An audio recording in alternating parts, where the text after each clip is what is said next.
We are back at the Perth Convention and Exhibition Centre. I spoke to this young man last year, Neil Fannick, but I had to get him back again because it was such a good chat and we got more to talk about. He is the voice of Scooby Doo. Well, it's great to be back at Supanova 2024, Brett. It's 6IX. Nothing but the classics. And that's me. I'm a classic. He certainly is. And Great to see you, man. Great to see you. I was about to say, Scooby Doo, where are you? But he's right here. We had to get you back because we had a great shirt. And I came prepared this time. But it said that is the shirt. I've got to show you the back of it as well. So 76. We both got the Scooby Doo socks on as well. We do. So fantastic. On the long one. Yep. Yeah. And are you a 76 model? Are I you think born so. 76? Yes. No, I was 73. Oh, 73. I was close. Oh, yeah. Go for it. But we had such a great chat last year, but there's more to you. So again, one of the things you actually said is that you wanted to do more, of the Supanovas. You obviously been over east. You are doing more of them. Are you loving it? Is it what you expected? I am absolutely loving it. This is a space I want to move more into. Like it's not that I haven't wanted to do Comic-Cons. I've just been really, really busy, man. I mean, I wear a lot of hats. So I'm an actor, stuntman, voice artist, and behind the camera, I'm a safety supervisor on set. So I'm head of department in safety. I really love my film family. As much as I love my Supanova and Comic-Con families now, because, showbiz has been really great to me, and I want to give back now to the fans. I want to make myself more available. I just got married last year. Congratulations. How's that? So that's something that's happened since our last chat. That is fantastic news. Thank you. And I just don't want to be away from my beautiful wife for any longer than I have to. And when I'm on set, I'm away for 3.5, 4 months. I just finished on as safety supervisor, head of department on a TV series called Return to Paradise for BBC Australia Productions. Fantastic. So it's going to be on the ABC later this year. Please check it out. It's a murder mysteries, 8-part series. Anna Sampson leading as lead detective, and Catherine McClements and a great Aussie cast. But it's a family-friendly murder mystery. So please catch that at the end of the year. I was safety on that. But I was away for 3.5, 4 months. Whereas these, I'm only away for 4 or 5 days, and I can fit a lot more. Giving back to the fans is really what I love doing. And the love and support and adoration that I receive from the fans is truly humbling. And the fanning-tastic Scooby-Doo fans out there are just amazing. And I've got some really exciting announcements to make coming up. Can you give us any hint today, or you have to wait? No, I'm going to give you the exclusive. 6IX, getting the exclusive here. So about 7 weeks ago, Berlanti Productions and Netflix announced a TV series live action of Scooby Doo. Yep, that's fantastic. It's being greenlit. They're currently writing the pilot. And I've been in touch with them, so I've got my paws crossed. And I really hope to be back performing the live on set with the actors, and then going back in and recording Scooby-Doo back behind the mic. Let's hope. Berlanti Productions. Come on, that Netflix. Is so exciting. You're hearing it first right here at the Perth Convention and Exhibition Centre with Neil Fannick.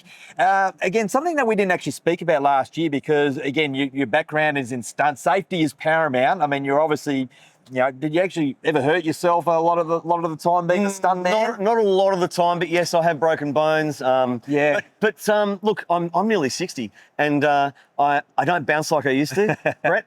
So I've gone into safety more in the last 6-7 years. It's a natural progression as a stuntman we've always have a big focus on safety, and so doing fight scenes and falling to the concrete and getting knocked down by cars and doing stuff. You definitely feel it the next day when you get over 50.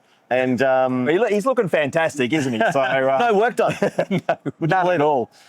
So I'm really enjoying working behind the camera. I love what I do. I'm passionate about safety. We're not curing cancer. We're just making a film or a TV series. So let's do it with a smile on our face and be positive and go home in the condition that we arrive to at work, like any workplace. What we do on film and TV is hazardous. A lot of the time we're working in locations that are cliff edges or bush, or there's big equipment involved. It's my safety scope of works is everything. It's weather. all the equipment, stunts, blah, blah, blah. So Safety is paramount. Did you actually see the movie The Fall Guy? Yeah.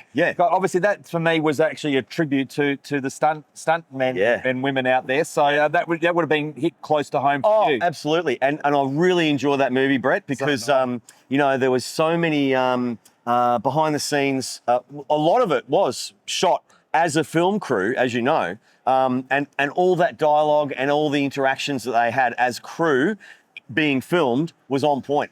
It's actually how we all the terms were the same on when they were on two ways. And a lot of my friends were performing in the show, not having to hide themselves because we normally have to hide our faces when we're doubling someone. But they were able to play characters in the show. And the stunts in it were fantastic. Kia Beck, stunt coordinator from Australia, and all the stunt team on that show, amazing. A lot of whom I know. But they absolutely killed it. So well done to the stunt team on Fall Guy. Brilliant. Something else before we move back into Scooby Doo, obviously, because for many years you were actually, big part of the police academy. It's something that was supposed to be in a short amount of time. I think it was about 18 months, turned into about 18 years or something like that, wasn't it? So, correct. You're on point with the dates, yes. There you go. I was a pre-opening cast member for Warner Brothers Movie World. So the park was still being constructed when I got chosen to be an actor, one of the four guys and those eight actors who were going to do all the street shows. And then they realised that, we need really strong actors in the Police Academy stunt show. So we started doing that. And I did show number 1, Police Academy stunt show, on the 3rd of June, 1991. And I was so nervous, like a 23-year-old actor then, big gig. Opening day, Warner Brothers at the time brought out their premier actors who were contracted at the time. So I burst through the doors. Welcome everyone to Warner Brothers Movie World's #1 Police Academy stunt show, and go across the set, up the stairs, and started my introduction. And I'm looking at Clint Eastwood, Goldie Hawn, Kurt Russell, Mel Gibson, all the Australian stars at the time. I mean, big. Yes, it's huge. I remember my left leg was just involuntarily shaking, but they couldn't see it. But we got through the show. Very well. It all went fine, the show number 1, and that we ended up doing, it stayed for over 18 years, and we did officially 23,000 plus performances of that show, because it was the #1 attraction from day one till the date finished. And then I went back and drove in the Hollywood Stunt Driver show for 3 years, from 2015 to 2018, because I'm a specialist precision driver in stunts. So you have to be able to do everything, all 5 areas of stunts, fights, heights, fire, animals, vehicles, but you have to be able to you specialise in something from your background. Wow. So it's been an incredible career. And then obviously we get the opportunity when it was, we didn't speak about it last year, but it was groundbreaking. We'd seen, the closest we'd seen to it was probably Who Framed Roger Rabbit, but then that was still animated. But this was basically in real life, and you were basically with the actors. I mean, I want to go back, because you could always do the Scooby Doo voice and and Scrappy Doo as well, as we spoke about. But you could always do it.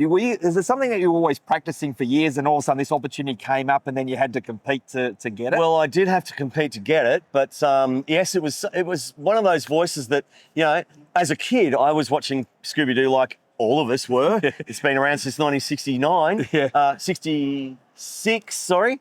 Scooby Doo, Where Are You came out. And so I used to come home from school and sit down and watch the cartoons like everybody did in the afternoons, until Mum would kick us out to play outside, until the street lights went on. This is back in the 70s. And I loved it, of course. And it was something I'd always done, the voices of all the cartoons, Hanna-Barbera and Warner Brothers cartoons, with my mates.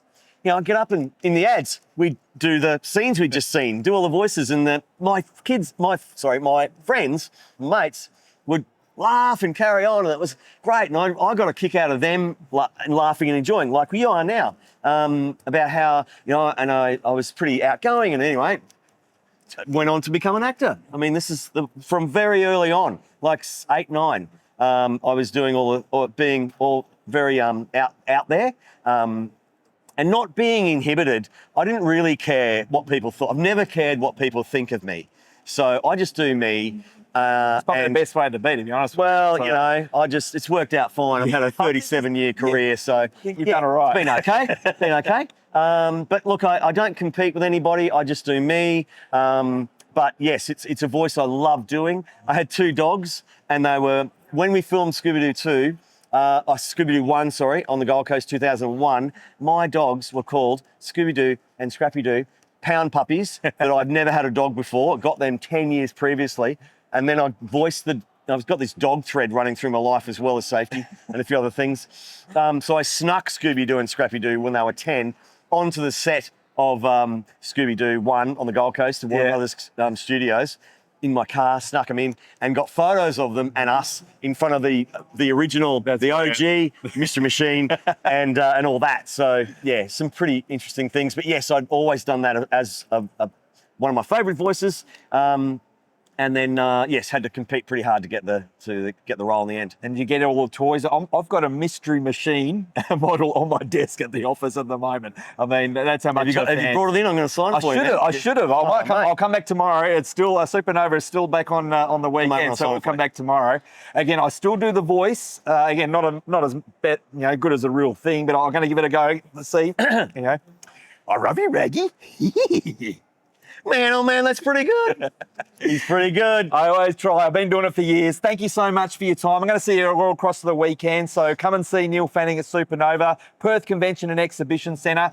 And you're welcome back in Perth anytime. And we got the exclusive today as well. Cannot wait for that series and what you've got coming up. Yes, please follow me on the socials, Scooby Doo Neil Fanning on Insta and Facebook, and my website, scoobydoonneilfanning.com, because I have other announcements coming up separate to the TV series about Matthew Lillard and me.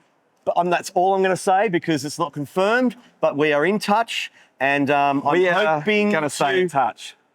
Anyway, follow my socials. We are going to share that information. Watch this space. Watch this space. Super excited. Great to be here at Supanova again, 2024. I love Perth. It's one of my favourite places on earth. Beautiful spot. Perth on earth. Huh. There you go. Love your work. Thank you so much. Just to remind me of the 6 Forever Classic 6iX. Well, it's been great to talk to Brett on 6iX Forever Classics. Scooby-Dooby-Doo.